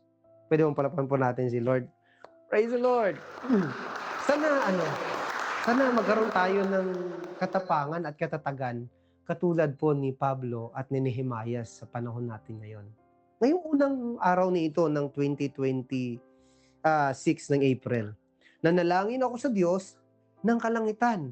At pagkatapos, amen, hindi siya agad sumagot, nag-pray muna siya. At pagkatapos, sinabi ko sa hari, kasi pag nanalangin ka sa Diyos, bibigyan ka ng sagot ng Diyos. Amen po. Yan yung tugon ng Diyos. Bibigyan ka ng sagot. Hindi yung agad, sagot agad, porque hari. Anong gusto mo, bibigay ko. Naalala niyo si Meshach, Shadrach, Abednego at si Daniel? Sabi ng hari, the king will provide food for you to nourish your body. Anong sabi ng apat? Hindi kami kumakain ng pagkain na galing dyan, sabi niya. Sabi niya, sapagkat against yan sa aming spiritual relationship with God. Meron silang revelation. Dito, because this person, meron siyang relasyon sa Panginoon, gusto niya muna na humingi muna sa Diyos ng sagot o tugon. Amen po ba? At pagkatapos siyang mag-pray, pag sinabi niya ito sa hari, dahil sinabi na ng Diyos sa kanya, wala ka ng takot. Pag mayroon ng revelation ng Diyos sa'yo, wala kang takot sa sasabihin mo. All you need to do is receive that revelation and release that word. So kaya sabi niya, kaya sinabi ko sa hari, I do believe this came from the answer of God. Ngayong panahon nito, mag-seek tayo sa Lord. Amen po ba? Mag-pray tayo. Kaya sabi ko sa inyo, pagpasok nga ng April 1, mag-seek tayo sa Lord. Mag-pray tayo. Huwag nating pabayaan na may mag-feed sa atin ng negative. Kaya ako, bago nag-April 1 dyan sa inyo, nag-pray kami ni Pastora ng mga at least 30 to 40 minutes. Tapos kanina dito, bago tumawid, I begin to alarm my phone and then sabi ko, hindi ako mag-seek sa Panginoon. Bago pagpasok po, kasi alam niyo naman dito sa amin, ano pa lang dito, petsa 1 pa lang, kayo patapos na dyan. Gusto ko mag-seek sa Panginoon. Pero, in the absence of soaking, you cannot seek Him. Pag hindi ka nagsusok sa Kanya, nagbababad sa Kanya, di mo naman makikita ang mga bagay na inihanda niya, hindi natin maririnig yung mga kapahayagan niya. Pero ito pong si Nehemiah, nanalangin sa Diyos ng kalangitan. Doon siya nag-rely sa langit. Hindi nag-rely sa lupa. Ariyon niyo po. Kasi pag nagre-rely ka sa lupa, sa trabaho mo, sa tao dito sa lupa, sa boss mo, nagre-rely ka sa lupa, mag-rely ka sa Diyos ng kalangitan. Kasi lahat ng meron sa lupa, galing yan sa Diyos ng langit. Siya ang nag-provide. Naintindihan po ba mga kapatid? Kaya doon siya nag-pray. At pagkatapos, merong revelation ng Diyos, merong sagot ang Diyos, tuloy-tuloy niya nang nirelease sa hari. Kaya sinabi ko sa hari, kung pahihintulutan po ninyo ako, kamahalan, sabi niya, nais kong umuwi sa Huda upang itayo muli ang lungsod na pinaglibingan sa aking mga ninuno. Ang tinding puso ng taong ito.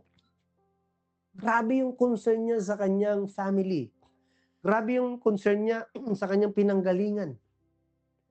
Kaya sabi niya, babalik ako upang tulungin sila. Babalik ako upang itayong muli ang lungsod na pinaglibingan ng aking mga ninuno. Meaning to say, nung siya po ay nag-ayuno, doon sa verse 1, nung siya po ay nanalangin sa Diyos, doon sa chapter 1 ng Nehemiah, kasi we're hearing this preaching at this now sa chapter 2. Nung siya po nanalangin, nag-ayuno doon, amen, meron pong tugon ng Diyos.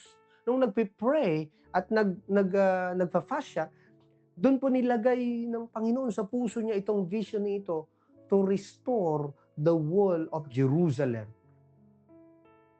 And then suddenly, amazingly dito, matapang niyang ipinahayag sa mahal na hari ang kanya pong vision. Pero bago pa siya nagpahayag ng kanyang vision sa mahal na hari dito sa lupa, doon sa hari ng mga hari sa langit, nag-connect na siya doon. Nagdepende na siya doon. Galing na siya doon. Nasusundan po ba yung concept? Yung pagkasunod-sunod? And sa verse 6, sinabi sa akin ng hari na nooy katabi ng reyna. Grabe, ang paborito ng Panginoon, no? Gaano ka katagal doon at kailan ka babalik? Ganyan talaga pag mga tapat tinatanong, uy, gaano ka katagal doon sa mission mo? Kailan ka babalik? Mamimiss ka namin. Wala nang masayahing nagsiserve dito. May mga ganon, di ba? May mga ganon, yung parang hinahanap pag nawawala. Uy, gaano ka katagal doon? Sabi niya, kailan ka naman babalik? Wala nang poging nagsiserve sa amin dito na masayahin. Parang masipag. Ganon. Sabi niya, nagtakda ako ng panahon at malugod naman akong pinahintulutan. Pwede bang palapan po natin si Lord? Wow, praise the Lord. Nakita niyo po dito, yung kanyang amo, hindi siya winidhold. Merong mga amo ganito, boss, maglilib po ako kasi mag-attend po ako ng youth camp. Mag-attend ako ng gawain. Meron po kaming seminar sa church. Ano sasabihin ng mga boss? Ay, hindi. Ako ang boss, magaganunin ka, di ba? Hindi nila naintindihan. Pero dito, dahil planado, tamang konsepto ang ginawa ni Nehemiah, nanalangin, nag-ayuno, nag-seek sa Lord, And then suddenly, lahat ng matigas, pinalambot ng Diyos. Pwede bang palapan po natin si Lord? Hallelujah! Amen! Lahat ng matigas, pinalambot ng Diyos. Pati yung hari. Amen. Hindi lang pinalambot. May makikita pa kayo dito mamaya. Pinahintulutan si Nehemiah. Hindi lang pinahintulutan, ano pa? Sa verse 7, Malnari, amang pinahintulutan niyo ako, sabi niya, nakikiusap ako sa hari. Nabigyan na rin niya ako ng mga liham para sa mga gobernador ng lalawigan ng kanluran ng Ilog Euphrates upang paraanin ako patungong Huda. Ang ibig sabihin nito, humingi ako ng passes. Na pag may nakita silang passes na may pirma ng hari, pasok ako. Makakadaan ako doon ng safe and sound hanggang sa makarating ako sa aking paruroonan. Pwede mo palampon natin si Lord. Hallelujah. Amen. Diyan natin makikita mga kapatid. Para hindi nyo na-appreciate. Para hindi nyo naintindihan ang sinasabi ko. Amen. Ang passes is passes to access to go beyond para makatagos ka, makapunta ka sa pwede mong puntahan na walang hadlang. Amen po ba? Hindi yan proteksyon. Ang passes na tinatawag ay hindi ka na magbabayad doon ng buwis. Pirma lang. Okay na. Hindi ka magbabayad doon ng entrance saka exit fee, brother and sister. Kasi may pirma na ang pinakapinuno, pinakataas. I call that passes. Anyway, naalala ko noon, meron akong kwento before I go on sa, kasi malapit ako patapos, sa verse 8. Nung ako po'y mga 2 years, magti 3 years pa lang sa church, I don't know, alam ito ng iba, pero ang iba walang alam nito, pero ikwento ko na lang. Magto 2 to 3 years na ako, Brother Mark, sa church noon. May isang pastor na nagyaya sa akin, sabi niya, bro, punta tayo sa sa Mangaldan, sa Kalasyaw, Pangasinan. Kasi may kaibigan kaming pastor doon, si Pastor Freddy Aquino. Sabi niya, mag-attend tayo ng youth camp. Doon gaganapin sa Mangaldan. Sabi ko naman, sige pastor. Kaya lang, alam mo, yung aking papang mahirap magpaalam sa kanya. Malayo. Saka siyempre, alam mo, nakatira ako sa bahay niya. Tapos, papayagan ako, 7 araw, pastor, parang mahirap. Sabi niya, mag-pray ka lang. Magtiwala ka lang sa Lord. Manalangin lang tayo. Mag-fasting tayo. Sabi ko naman, mahirap yata fasting. Sabi niya, syempre paghirapan natin kasi mahirap na sitwasyon ito. Are you following po? Nakikinig po bang lahat? And then, ang ginawa namin, nagpaalam ako noon kay Lolo Oscar. Sabi ko, magpapaalam po sana ako na meron po akong kaibigang pastor. Yung asawa niya naman, taga City Hall. Kami po ay mag-attend ng youth camp doon sa Kalasyaw at sa Mangaldan, doon ang gawain. Sana payagan niyo po ako. Sabi niya, naman. Sabi niya, kailang, saan kayo kukuha ng pamasahe o pera? Kasi siyempre malayo. Sabi niya, meron naman. Sabi ko, meron naman. May naipon akong konti. Pang barko na lang. Pagsakay ng barko papunta at balikan. Saka meron naman. Kasi alam niyo naman ako noon, nagmamasahe, mayroon akong mga sideline. Siyempre wala kaming budget. Kaya tayo, mapalad tayo pag nagburo biyahe ngayon, may budget. Nung panahon, wala. Under the pocket, or sometimes, underpasses. Okay, nagets niyo po, underpasses. So noon, yung amin pong vice mayor sa city noon, siya po yung asawa dati ng mayor namin, pero siya ang nakaupo na vice mayor. Tapos pumunta kami ni Pastor Ronald noon. Tapos kami po yung nanghingi ng passes kasi nung namatay na yung unang asawa niya, yung pangalawa niyang naging asawa, siya yata yung parang may-ari ng barko. Di ngayon, humingi kami ng passes doon kay Vice Mayora na pasakayin kami sa barko. So binigyan kami ng passes. So dahil mayroon kaming passes, naka-access kami sumakay ng barko papuntang Manila, sa Pier 5 at pabalik ng Masbate City. Pero may problema. Ang problema, doon sa passes nilagay yung pangalan ko, Christian Bantayan. Problema. Then ngayon, pagka sa barko pala, pag nakasakay ka sa barko, i-check ng mga seaman kung may ticket ka or baka nakisakay ka lang nang wala kang ticket. Ngayon, sinasara nila yung mga, ako, ang ganda ng upo-upo ko dun sa tiris, oh. Ganda ng upo-upo ko. Tapos mamaya, gulat ako, nung mga nasa Sibuyan Island na, papunta na ng Udyungan, nagulat ako, pinagsasara yung mga pinto. Tapos, sabi ko, bakit pinagsasara? Tapos, pinaghahanap yung aming mga ticket. May ticket ka ba? Maya, sabi ko, sir, wala pa akong ticket. Anong meron sa'yo? Ba't ka nakasakay ng barko namin? May passes po ako. O sige, anong pangalan mo? Sabi ko, ID. Ito po ID ko. Pagtingin ng ID ko, ay wala naman ang pangalan ko sa passes. Sabi niya, ang nakalagay naman dito sa passes, Christian Bantayan, wala namang Isidro Bantayan dito. Sabi ko, ako po yan, sir, nagkamali lang siguro. So parang sabi niya pa naman sa akin, umanda ka, pag hindi ko ito, ihulog kita mamaya. Joke lang. Sabi niya, pero sa joke niya, kinabahan ako. Ihulog ako sa barko. Ay, bata pa ako noon. Simula noon, doon sa nagkuha ng passes, hindi na ako umalis. Kadikit ko na lang si Pastor Ronald. Sabi ko, ano bang ginawa mo, Pastor? Sabi niya, akala ko kasi bro, ang pangalan mo Christian. Kasi nung pinakilala ka sa akin ni Jose, Christian. Kasi sabi ko, Christian naman talaga ako. Pero Isidro, tunay kong pangalan. So simula nung nakadikit na ako sa nagkuha ng passes para hindi ko mahihulog sa barko. So to make the story short, to God be the glory, may pinagdaanan din. Nakarating kami sa Manila, nakapunta kami ng Kalasyaw, pinakamalayong napuntahan kong lugar, naka-attend ako ng youth camp sa Mangaldan. Nakabalik ng Masbate na Malulahati dahil po sa provision, nagmula sa panalangin, pag-aayuno, pagpapaalam ng maayos, at may provision na passes. I call that access para makalusot. Pero muntik na si Christian. Muntik na. But to God be the glory. So ganun din po ang nangyari kay Nehemiah. Balik tayo kay Nehemiah. Sa verse 8, sabi po, so nung nakiusap siya, pinayagan siya na bigyan ng liham o passes para makapas siya every mga tarangkahan. In verse 8, sabi po, gumawa rin siya ng sulat para kay Asaph o Azap as soon as possible, di ba? Asaph, di ba?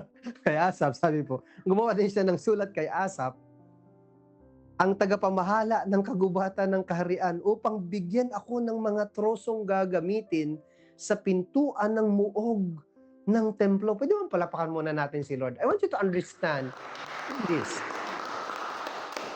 Tantinan niyo po, kasama yung mga nasa likod. Napapakinggan po ba ng mga nasa likod? Wave your hands pag napapakinggan. Mas ayun. Thank you for your hands. Okay, ganito. Pag meron kang vision na ini-envision mo ang vision ng Panginoon, merong siguradong provision. Are you following po mga kapatid? Meron pong provision. Si Nehemiah, he is willing to give his life to accomplish this vision, kaya lang kulang ng provision. Pero dahil inuna niya ang Panginoon, He has the power to provide, He has the power to touch, He has the power to pointing His hand to anyone or anybody na pwedeng gamitin ng Panginoon to provide for that vision. Oh, guess what happened? Nagbigay lang siya ng sulat, amen po ba, nabigyan siya ng passes, at sabi doon, hindi lang passes ang binigay sa kanya, kundi even provision doon sa vision niya about restoring the wall of Jerusalem. Nasusundan po mga kapatid? Hello, are you following po? Sabi po dyan, sa mga gagamitin ng buog ng pader, ng templo, sa pader ng lungsod at sa bahay ng aking titirahan. More than enough.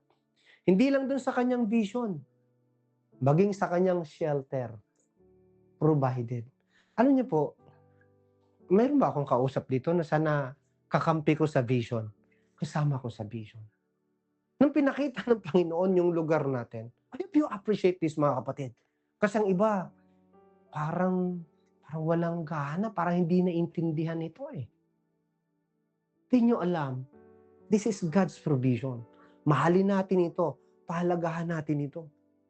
Kasi dito nakikita ng Diyos kung tayo trustworthy sa mga pinagkatiwala niya. Yes, maliit pa ito, meron pang malaki. Pero hindi tayo faithful dito. Paano niya ba tayo ipoprovide pagkakatiwalaan ng malaki? Pero si Nehemiah, napaka-faithful niya sa kanya pong paglilingkod for the glory of God. Amen? Napaka-faithful niya sa kanyang relationship sa Lord. Nagsisik siya sa Lord bago siya gumawa ng mga hakbang. At hindi lang yun, mga kapatid. Dahil tapat siya sa Diyos, may mga taong itinatapat din si Lord na ginagamit niya to provide sa pangangailangan niya para maganap yung vision at yung puso, mula sa puso niya na concern niya na gusto niyang tulungan. Sinustain ng Panginoon.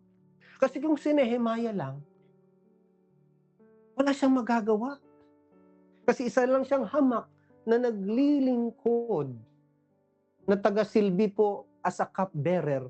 Pero meron siyang Diyos na pinaglilingkuran, na siniserve ng tapat, na makakagawa at gagamitin siya para gumawa sa kalooban ng Diyos to accomplish the plans and purpose of God to restore the broken walls of Jerusalem. And guess what happened? Dahil in-envision niya yung vision ng Diyos, hindi pwede ang Diyos hindi mag-provide. Dahil nung way back 2015, in-envision ko yung vision ng Diyos na binigay sa atin. Kaya ngayon nag-provide ang Panginoon. Pwede mo palapan po natin si Lord ng malakas. Praise the Lord. Hallelujah. Naintindihan niyo yung ibig ko sabihin, mga kapatid? Nasusundan po ba?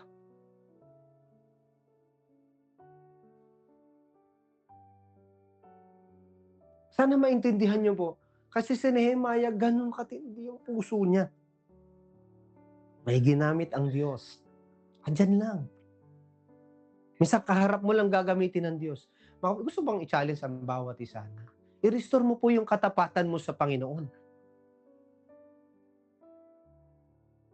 At anong sabi sa dulo? Despite of all things, despite of passes, despite of provision, despite of protection, despite of everything na tugon at sagot na natamasa ni Nehemiah, hindi siya nagmayabang. Anong sagot niya? Kasi ang iba parang ganito lang, naka-abroad lang, nakasasakyan lang, nakapag-aral lang, natulungan lang, ba nagmayabang na, parang may kakayanan na kung ano-ano. Hindi na kinilala yung pinagmulan, yung source, o yung mga ginamit. Pero tingnan niyo po si Nehemiah.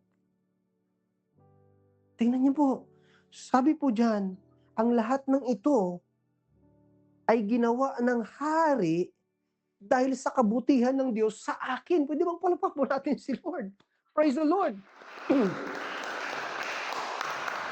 Ang Diyos ng langit ang nakakita sa atin dito sa lupa kung tayo ay tapat na gumagawa sa vision niya, gumagawa sa ministry niya, gumagawa sa movement niya. Ang Diyos ang nakakakita. Kaya ang Diyos ang nag-sustain, nag-supply, nag-support sa buhay ni Nehemiah. Kaya sabi niya, hindi po ang hari, kundi ang Diyos. Ginamit lang ng Diyos ang hari para sa akin, pero hindi ako, kundi ang kabutihan ng Diyos sa akin. You see, naghahanap ang Diyos ngayon ng mga taong tapat. Kung bakit ka natira dyan, magpakatapat ka sa Diyos. Kasi pag hindi natapat, madaling natitira ng kaaway.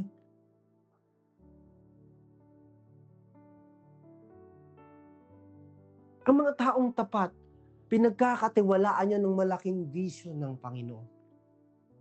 At pagdating ng panahon, pag nanatili siyang tapat, magaganap yung vision na yon. Meaning to say, maa-accomplish. Matatapos. Next time, I will share about naitayo po ba ang muog? Naitayo po ba ang wall? Yes. Despite na merong Tobias, merong Sanbalat, na mga walang kaluluwa, halos na humadlang.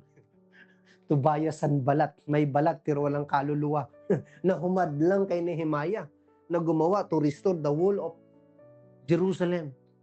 Pero dahil si Nehemiah, lagi siyang nagtitiwala sa Panginoon. bago siya mag-react o mag-response, lagi siyang nagsisik sa Lord. And the Lord remained sa buhay ni Nehemiah. The Lord sustained by strength, by power, by provision, and everything. Kaya naitayo po ang wall of Jerusalem. At sabi yon, at dahil yon sa kabutihan ng Diyos, palapan po natin si Lord, to God be the glory.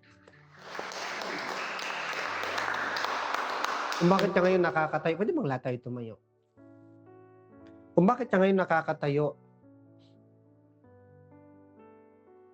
hello?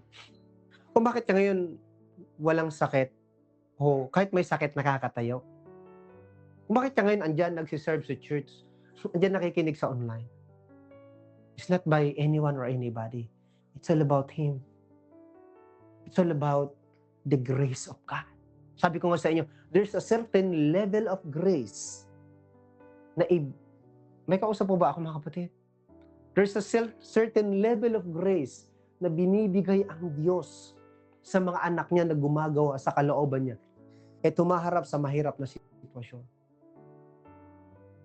And another thing, there's a certain level of God's goodness. Kabutihan ng Diyos. Doon sa liit o laki at lawak ng vision na binibigay niya sa atin. God is way beyond our sickness and condition. God is way beyond our service and vision.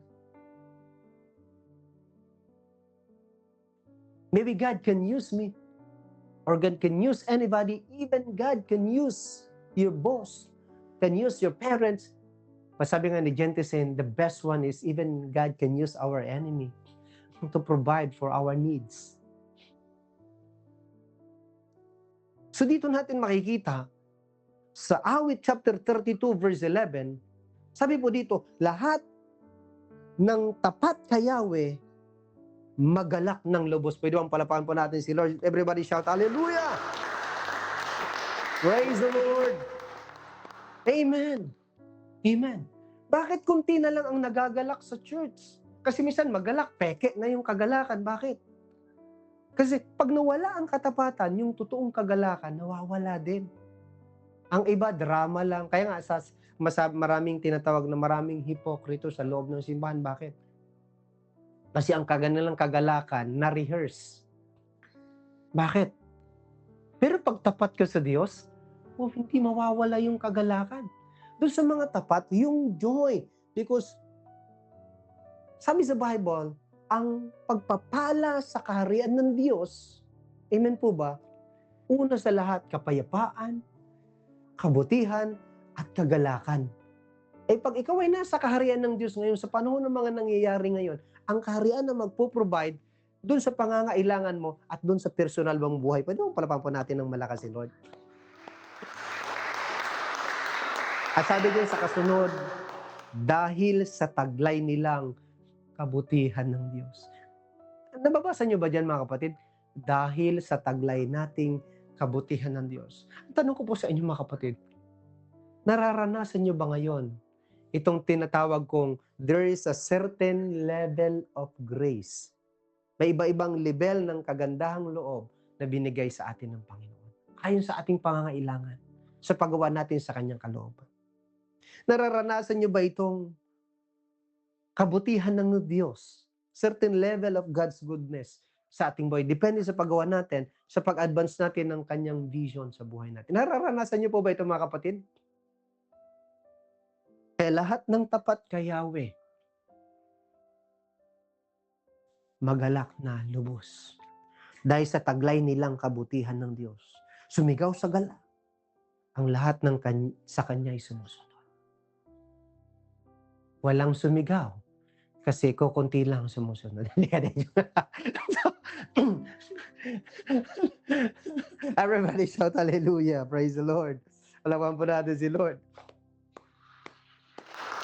Amen. Praise the Lord. One day, if I preach this to thousands of people, I do believe.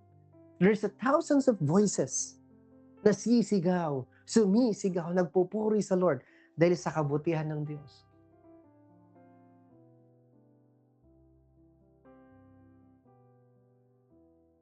Naalala niyo yung kanta na Goodness of God?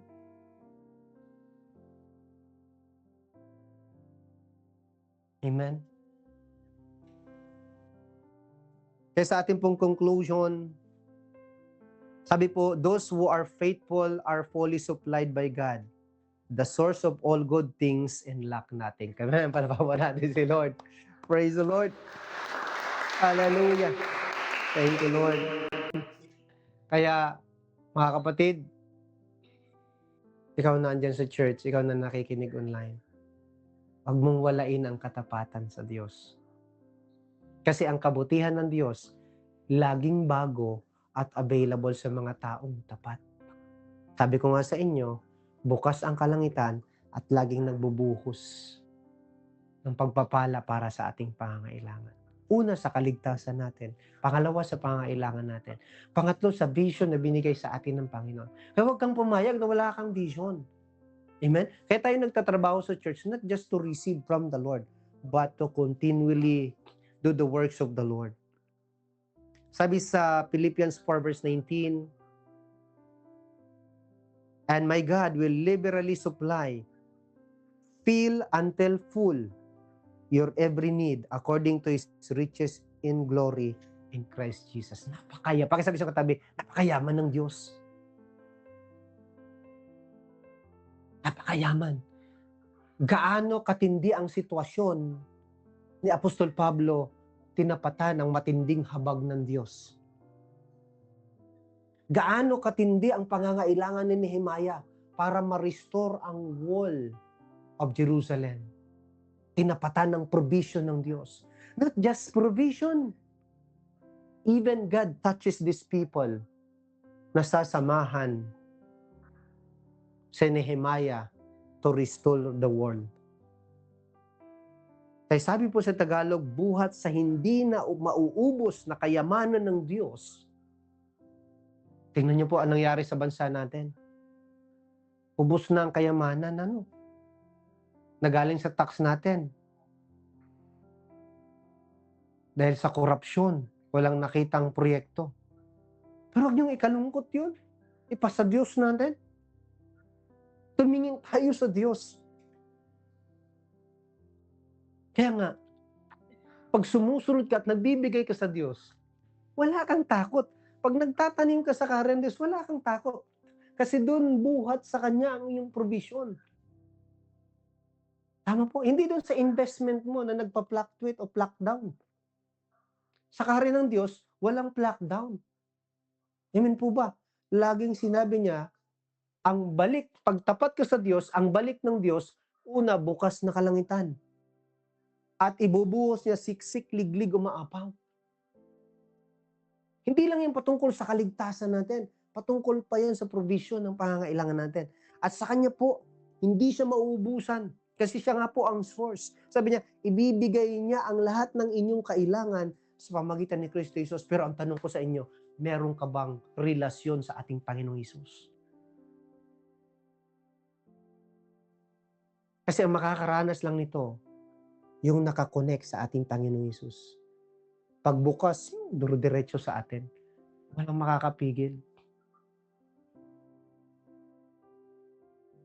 Huwag mo lang baguhin ang buhay mo. Huwag mo lang magtiwala kung anong meron sa'yo. Magtiwala ka sa Kanya because He is the source. Anong sabi sa John 15 verse 5? Apart from Him, we are nothing. Kaya napakabuti po ng Diyos sa atin. Sa ating pong blessing verse, sa Tito chapter 3 verse 4 to 5a, ngunit nang mahayag sa atin ang kabutihan at pag-ibig ng Diyos na ating tagapagligtas, iniligtas niya tayo hindi dahil sa ating mabubuting gawa, kundi dahil sa Kanyang habag sa atin. You see, this is a divine blessing sa atin. Gusto kong makita po ninyo ang buhay na pinapahayag sa akin ng Panginoon noon hanggang ngayon.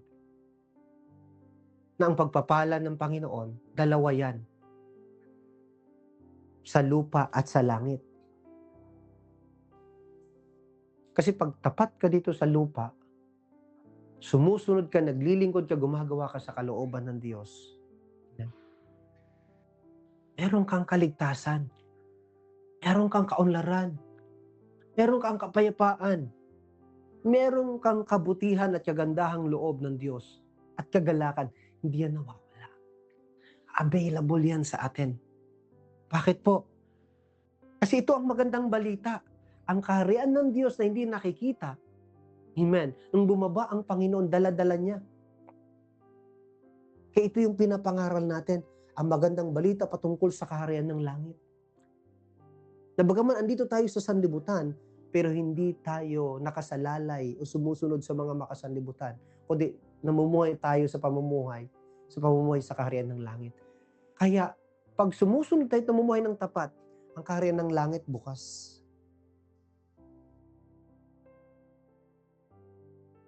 Tayo natatakot. Tayo nag-aalala. Kaya sa mga taong tapat, ngayon, establish ang kanila pong mga buhay. Ngayon, lalo nating i-restore ang ating katapatan. Kasi bumabalik na naman tayo sa matinding shaking ng buhay. Bumabalik tayo sa may crisis naman sa buhay. Pero nais kong patunayan sa inyo.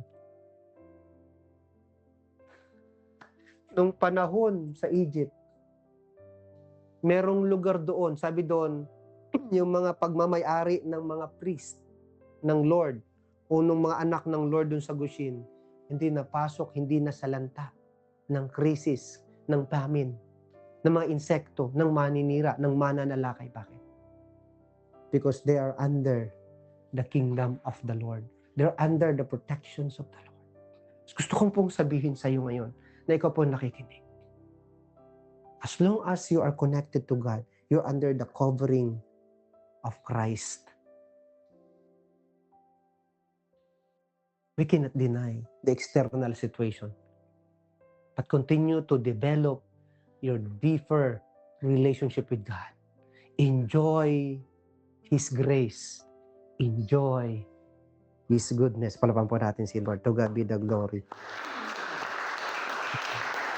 Let us all pray. Taas po natin itong mga kamay. Heavenly Father, marami pong salamat sa inyo pong kagandahang loob at kabutihan sa amin pong mga buhay. Maraming salamat po sa inyong kapahayagan at banal na salita. Tunay nga po na ikaw po ang sa aming lahat, sumasa lahat, sinasamahan po kami. Lord, mga salitang aking binitawan, ito po'y patuloy na masilihan mo po sa kanilang mga puso. Lalo silang tumatag, tumibay, lumalim at lumago sa relasyon sa inyo. At Panginoon, sa inyong mga kamay at sa inyong salita, pinagkakatiwala ko mga kapatid nito na patuloy silang hulmahin at hubugin, Panginoon, upang maranasan nila ang kapangyarihan ng inyong salita. Lord, gamitin mo po kami, Panginoon, sa itong mga huling panahon to continue to advance your kingdom. Continue, Lord, to teach and testify, to preach and proclaim the gospel of the kingdom. The kingdom of God, the kingdom of heaven, and the grace of our Lord Jesus Christ, itong mga huling panahon, upang makatamasa po kami o ang bawat isa na aming mabahaginan ng buhay na ganap at kasiyasiya sa lupa at buhay na walang hanggan sa langit. Magkaroon sila ng matibay, matatag na pundasyon at relasyon sa inyo, aming Panginoon. Samahan mo po kami sa vision nito, ngayong huling panahon.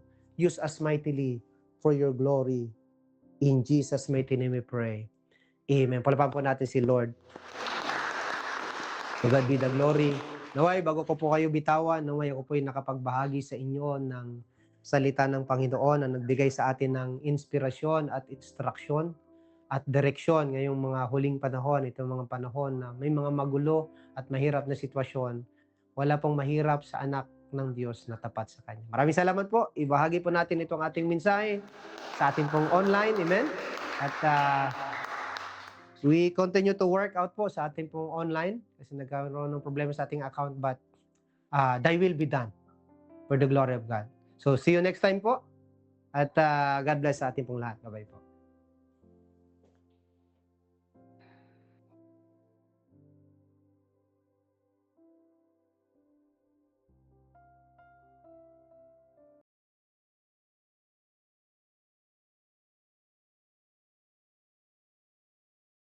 Salamat sa inyo na nakijoin sa atin pong live streaming, sa atin pong midweek service. Tayo pong lahat ay tumayo at tayo po'y dadako sa ating pagbibigay. Amen. So, sinabi po ng Diyos sa kanyang salita, amen, na sa Malakay 3:10, na kung tayo po'y magbabalik ng ating ikapo sa ating Panginoon, ay magbubukas po ang mga bintana o maging ang pintuan ng ating ng kalangitan upang ibuhos po sa atin ang pagpapala na nakalaan po sa kanyang mga anak na tapat, na nagbibigay at naglilingkod sa kanya. So, yan po, tayo pong lahat ay magbigay sa ating Panginoon. Amen.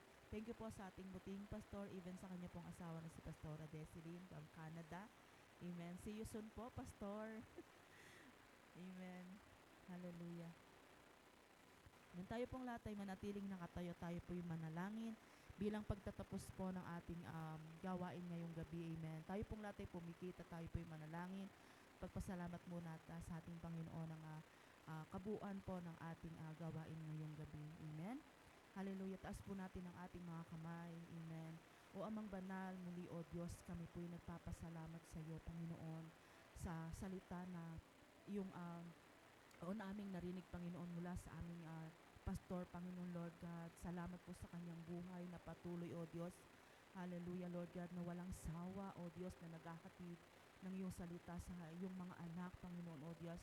Hallelujah, even dito sa online, actual, Panginoon, Lord God. Tunay nga, Panginoon, na napakabuti mo.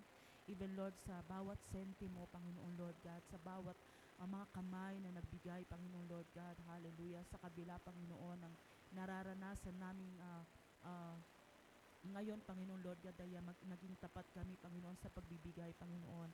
Maging tapat kami sa paglilingkod sa iyo, O Diyos, because you're our great source, Panginoon Lord God. You are a great sustainer and supplier in our needs, O God. Maraming pong salamat, Panginoon, dahil hindi mo po kami pinagkulang.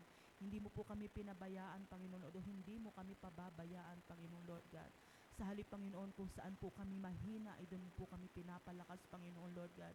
Lalo, Panginoon, sa mga darating na panahon, sa mahuling panahon, Panginoon Lord God, alam namin, Panginoon, ikaw ang aming sandigan. Panginoon Lord God, ikaw ang aming matibay na bato na aming sandalan sa panahon na ito, Lord God. Huwag po kaming mawalan ng pag-asa, huwag po kaming mapanghinaan ng loob, Panginoon. Huwag po kaming tatalikod sa iyo, huwag po kaming manghihina o manlalamig man lamang po, Panginoon. Lord, ibalik mo ng siksik, liglig at umaapaw na pagpapala, O Diyos, sa iyong mga anak na tapat, na nagbibigay at naglilingkod sa iyo, Panginoon Lord God. Thank you, Father, Lord God, sa gabing ito, Panginoon, bilang pagtatapos po ng aming gawain, Lord God. Alam po namin, O Diyos, na marami pong naabot, Panginoon Lord God, ang aming live streaming, Lord God, at huwag po kaming mahiya, Panginoon Lord God, na ito po ibahagi maging sa aming pamilya, kaibigan, Panginoon Lord God, even sa aming community, city and country, Lord God. Hallelujah. Ingatan mo po ang bawat isa, Panginoon, sa kanila pong pag-uwi. Panginoon Lord God, kung paano mo sila ingatan, Lord, papunta sa lugar na ito, Panginoon, na ingatan mo silang higit, Panginoon, sa kanilang pag-uwi, sa kanilang mga tahanan. Salamat po, Panginoon, O Diyos, sa gabing ito. Muli, itinataas ka po namin, pinupurit, pinapasalamatan sa tanging pangalan ng iyong anak na si Jesus. Ang lahat po'y magsabi ng Amen. Hallelujah. Muli po nating palakpakan ang ating Panginoon. So, ayan po. Blessed evening po sa inyong lahat, and see you next Sunday po. Ayan, sa atin pong Sunday celebration, at magandang gabi po and shalom everyone. Good night po sa inyong lahat.